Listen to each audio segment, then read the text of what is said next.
Maombi ya jinai namba 26287 ya mwaka 2025 kati ya Mheshimiwa Katibu Mkuu Mheshimiwa Makamu Mwenyekiti wa Chadema John Wegesa Heche na Inspector General wa Polisi na wenzake leo yaliitwa mahakamani, nikiwa na maana Mahakama Kuu Masjala ndogo ya Dar es Salaam kwa ajili ya kusikilizwa.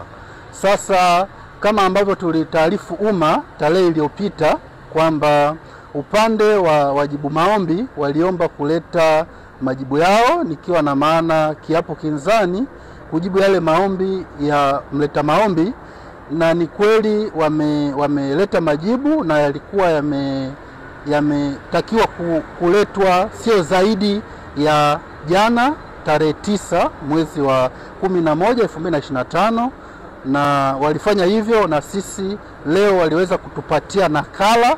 Lakini pamoja na mambo mengine kwenye hayo majibu au kiapo kinzani, wameweza kuleta pingamizi la awali la kisheria. Kwa hiyo baada ya kuwa tumepata hizo nakala ya majibu pamoja na pingamizi la awali la kisheria, kama mlivyoona tulivyoingia kwa Mheshimiwa Jaji, tulieleza hayo kwamba tumepokea majibu kama nusu saa iliyopita.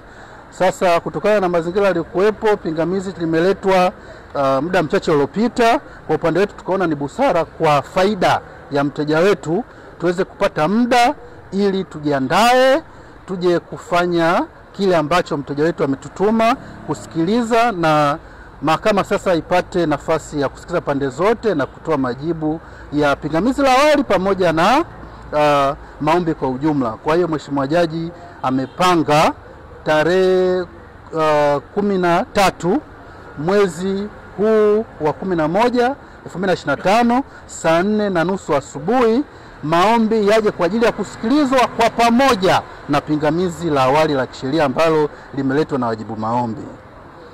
Kwa hiyo kwa kifupi ni hayo tu. Jina la mimi naitwa Wakili Selemani Matauka, lakini kwa pamoja nipo na mawakili wenzangu ni Mr. Paul Kisabo, William Madu na wengine, pamoja na Fredrick Msaki, Doris Sarun na Kafuku, lakini wao wameshaondoka, lakini wote kwa pamoja tulikuja kwa ajili ya kumwakilisha Mheshimiwa Heche.